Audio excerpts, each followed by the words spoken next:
If a sacred scripture could speak, would it tell you of the past or whisper to you about the future?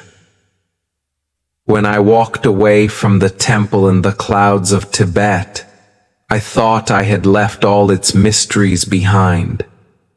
But just days later, on a still afternoon in a small mountain town, I found something strange in my backpack, an old sutra, its cover cloaked in a fine veil of dust, its scent of sandalwood so faint that if I closed my eyes, I could almost feel myself kneeling again in that dim, shadowed shrine. On the very last page was my name. I remember it vividly. When I left the temple that day, I carried nothing with me except a few photos in my camera. But that night, back in town, as I reached into my backpack for a warm jacket, I saw it, resting quietly at the bottom, wrapped in faded red cloth, covered in a thin layer of dust, like the mist of an early morning. The instant my fingers touched it, a freezing shiver rushed down my spine. A delicate thread of sandalwood drifted upward, pure, yet tinged with something strange, like the scent of rotting wood and rain that had seeped for years into the stone walls of an ancient place. I opened the first page. Ancient Tibetan script coiled across the paper, twisting into one another like interlocked chakras. In the very center, a black ink blot, round as a seal. Under the lamplight, it seemed to ripple, like the surface of water. And then, in a room that was utterly silent, I heard it. A low, resonant chanting, rising from the book itself. A voice that felt as though it had traveled across great distances, beyond both time and space, slipping straight into my mind. I slammed the book shut, my heart beat thunderous in my chest. But the strangest part, I had no memory of ever seeing or touching this sutra before. I knew I could never decode it alone. So the next morning, I carried the sutra to a small tea house on the edge of town. The owner was a frail Tibetan elder, narrow eyes, but bright, as if the entire highland sky was caught inside them. Locals whispered that he had once been a great scholar in a remote monastery, but had left long ago, for a reason no one dared to speak aloud. When I placed the sutra on his table, his hands froze mid-pour. They trembled, not from age, but from recognition. He stared at me for a long moment, then asked, his voice low, "Where did you find this?" I told him everything, from the temple in the clouds to its sudden appearance in my backpack. He said nothing, only opened the first page. His eyes shifted from curiosity to tension. He whispered something in Tibetan, then traced a circle with his finger around the black ink blot. Right before my eyes, it rippled again, this time stronger. The old man looked at me, his voice dropping to a near whisper. "This is no ordinary sutra. It is the Bardo Lungten, the sutra of the intermediate state, where souls wander between two lives." He paused, his gaze locking onto mine. "If it has found you, it means your thread of karma has begun to tremble. Things will come to seek you, whether you wish it or not." A chill washed over me, and in the stillness of my mind, I could hear last night's chanting again, clearer now, closer, as though someone was standing right behind me. The old man did not explain. He stood and disappeared into the back of the tea house. When he returned, he carried a small wooden box, bound with a cord braided from red-dyed yak hair. Inside, a worn piece of golden silk, embroidered with ancient Tibetan script and strange symbols. A mountain, a river, and a lone figure kneeling before a Buddha. He pointed to the figure, then looked straight into my eyes. "You have been here before, but not in this lifetime." My chest tightened. This was no metaphor. His voice was certain, as though stating a truth beyond doubt. He told me, centuries ago, a young practitioner abandoned his path of training because of a deep attachment in his heart. When he died, his soul could not move on. It wandered through lifetimes, carrying a debt unpaid, a promise left unfulfilled. The Bardo Lungten was the key to lead that soul back to the path it had left behind. If you've heard the chanting, it means they have found you. He stopped. His eyes, deep and unblinking as though they could pierce through every layer of time. And you are that practitioner. A shiver cut through me. Outside, the winds of the plateau howled through rows of Lungta prayer flags, their fluttering sounding like footsteps, footsteps of something unseen drawing closer. And in that moment, I didn't know what was more terrifying, that the old man believed I was a reincarnated soul, or that deep within I felt I had known this truth for a very long time. That night, I rented a small room at the edge of the town. It was a bare, quiet space, a wooden bed, a low table, and a single window gazing out at the snow-covered peaks. Before sleeping, I placed the Bardo Lungten beside me, as if keeping it close would keep whatever was inside contained. But as the clock struck midnight, I heard it. Slow, deliberate footsteps in the hallway. The wooden floorboards creaked, each sound closer than the last. I cracked the door open. The corridor was empty. But at the far end, hanging crooked on the wall, was a black and white photograph. The cloud temple I had visited. And there, on the stone steps, barely visible in the grainy frame, stood a figure in a red robe, facing me. I shut the door, my heartbeat pounding in my ears. Then, a rush of wind burst in from the window, yet the latch was still locked. From the Bardo Lungten, the scent of sandalwood began to rise, soft but heavy, like it was drifting in from another world. I opened the book, and between its pages, trembling words had appeared, as if still wet. The doors are open. Return, before it is too late.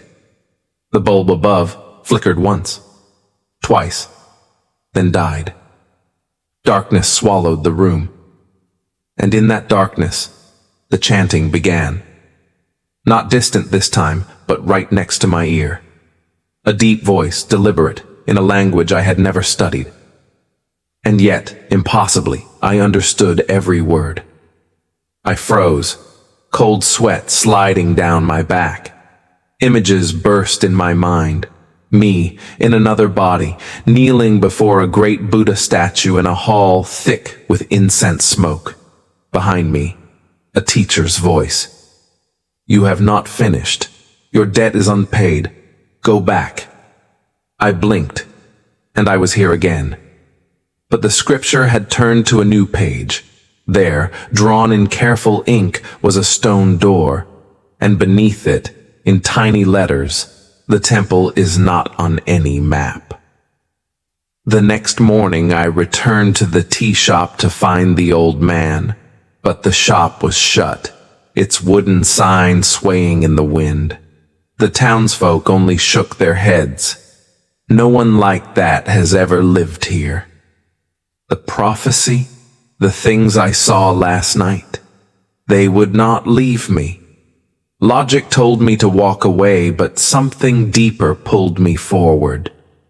I had to find the temple that existed on no map. With the drawing in the Bardo Lungton as my guide, I left town, following a narrow trail toward the distant peaks. The highland wind cut through my coat, but inside I burned, as though my feet were retracing steps worn into my soul long before this life. The path faded. In its place appeared moss-covered stone steps, breaking through a thin layer of snow, climbing into a fog-cloaked slope. No one else was there. And yet, now and then, the soft chime of wind bells drifted through the air, though there was no house, no shrine, no place for them to hang. At a bend in the trail, a small group of pilgrims emerged from the mist, old and young, their faces solemn. As one elderly woman passed, she glanced into my eyes and whispered in Tibetan, "You have finally returned." I opened my mouth, but she had already melted into the mist. The sky darkened, fog thickened, and then, out of the white appeared a stone gate, draped with faded Lungta flags. Above the arch, carved into the weathered stone, were ancient letters I could not read, but their meaning struck straight into my mind. Beyond here, there is no turning back. My pulse hammered. Each step forward echoed like a drum beat in the mist. I knew this was the threshold between this world and the world of karma, of past lives. I drew a deep breath, laid my palm on the icy stone, and crossed through. The moment I stepped beyond the gate, the wind shifted. A freezing gust cut straight through my chest. The fog was gone. Before me stretched a narrow path, hemmed in by towering walls of black stone, their surfaces carved with strange, haunting reliefs, human faces twisted in sorrow, hands reaching out as if to clutch anyone who passed. My pace slowed. Every footstep was echoed. I turned. Nothing. And yet, I was no longer alone. The chimes faded. In their place, chanting. Deep, uneven.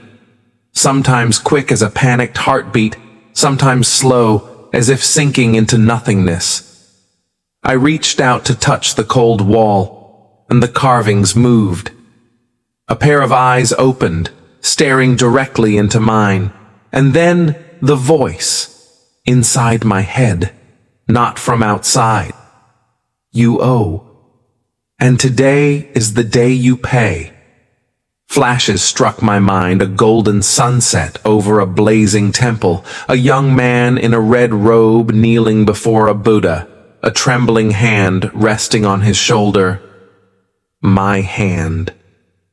I stumbled back, my own breath loud in my ears.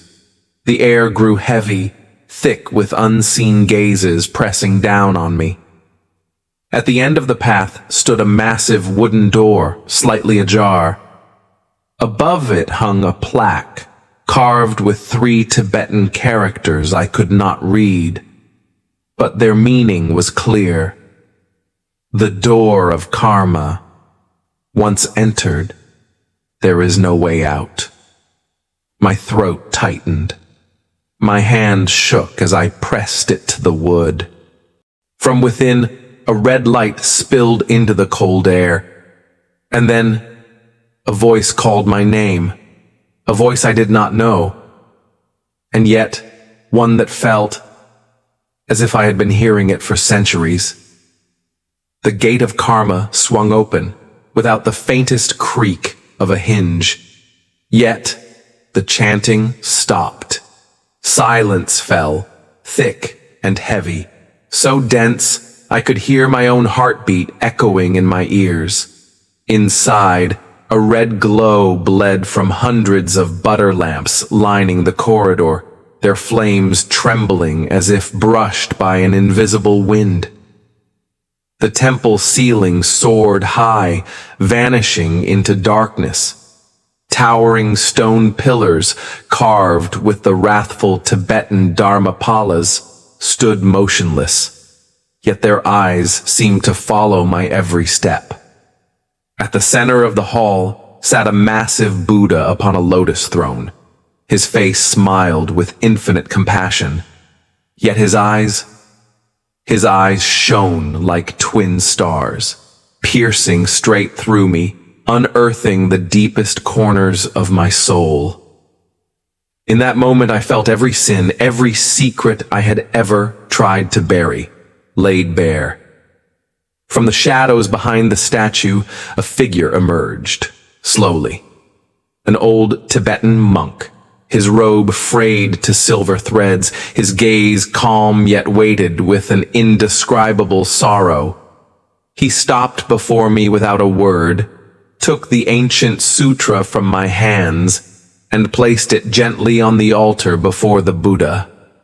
Suddenly, the pages turned on their own, faster, faster, until they stopped on a drawing. A man in a monk's robe, kneeling in the snow before a temple engulfed in flames. The breath caught in my throat. The face in the picture was mine. The old monk spoke, his voice deep and resonant, as though it had crossed 1,000 years. You have returned, as was foretold. Karma doesn't vanish. It only waits for the day it ripens. And in an instant, memory struck me like a flood. The screaming wind of the mountain, the acrid smoke of a burning temple, the freezing bite of blood spilling down my arm, and a voice calling me brother. My knees gave way, my hands trembled. Then, from the far end of the hall, another door opened. From within, a strange blue light seeped out, calling me forward, calling me deeper, into the debts left unpaid from a life long past. I stepped through the door of blue light, and the temple vanished. Snow, endless snow. A Tibetan mountain range stretched before me, the wind lashing my face with icy knives. On my feet, not boots, but straw sandals worn to threads, my toes swollen and blue from the cold. I looked down, my body wrapped in a crimson monk's robe, soaked and heavy with melting snow. Far ahead, the sacred mountain belched a pillar of black smoke. I ran, heart hammering. As I drew closer, I saw it, the temple from my memory, its roof swallowed by flame, the crack of splitting timber like the weeping of hundreds of trapped souls. I dropped to my knees before its gate, clutching a sutra to my chest, the very same one I now carried at the present. Blood spilled from a wound in my shoulder, staining the snow deep red. Before me stood my teacher, my master, robed in gold. He looked down at me with eyes that carried infinite grief. His words fell slowly, each one carving itself into my heart. You broke your vows for another. The debt must be paid. This temple you swore to protect, you let it fall. In the next life, you will return to fulfill your vow. The wind howled louder, and I realized we were not alone. Through the snow, hundreds of figures stood motionless, dressed in Tibetan robes, their eyes glowing like embers in the dark. None spoke, yet I heard them, hundreds of voices whispering inside my head. Return, return. A wave of cold pierced my bones. When I turned, flames had already surrounded us. My master placed a hand on my chest and pushed. I fell, and the moment my body struck the ground, the vision shattered. I stood once again in the dark hall, my breath ragged, cold sweat soaking my back. The old monk watched me, nodded once, and pointed toward a narrow passage deeper into the temple. This path, he said, will take you to where the karma ends. But remember, once you enter, there is no turning back. I stood before the narrow corridor, lit only by flickering butter lamps. The stone walls on either side were covered in ancient paintings. Their ink faded, yet the eyes within them gleamed as I passed. The air was thick with incense, but beneath it, a faint metallic scent of blood. Each step I took echoed endlessly, as if the passage had no end.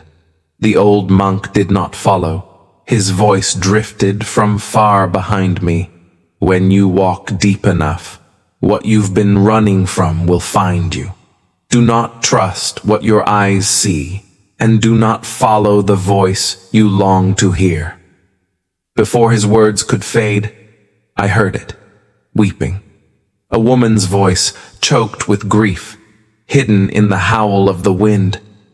I froze. I knew that voice, but from where, I could not remember. I walked faster. The walls began to shift. The paintings moved, replaying the scenes from my vision. The burning temple, myself kneeling, my master pushing me away. But now, there was someone else. A woman, standing behind me, her face hidden beneath a white silk veil. The sobbing grew nearer until the corridor opened into a round chamber. In its center stood an enormous ancient mirror, framed with carvings of dragons and lotus flowers. In the glass, not my reflection as I am now, but the man I once was, eyes blood red, hands stained with blood, the sutra in my grip, torn apart. The monk's voice came again, not from behind me this time, but from within the mirror. This is the heart of your karma. Only when you face it and step inside will you be free. A cold wind swept in. The lamps went out. Only the blue light from the mirror remained, pulling me toward it.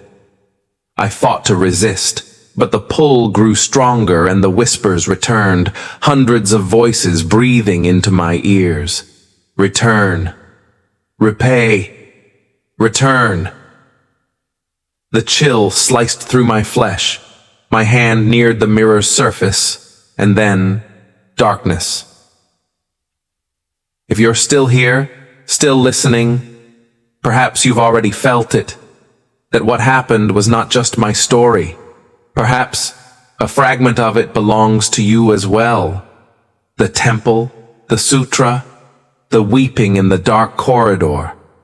They still wait somewhere for those who are meant to find them. I do not know what lies beyond that mirror. Only that once I step through, there will be no way back. If you wish to walk with me, to uncover the truth of past lives, of karma, and of Tibet's hidden secrets, subscribe so you don't miss the next chapter. And tell me, do you believe in past lives, in karma? Leave your story in the comments. Perhaps your truth is the missing piece to mine. If you believe that there are bonds that cross time and space, like this video and subscribe. In the next episode, I will return to Tibet, to stand before the gate of karma and make my final choice.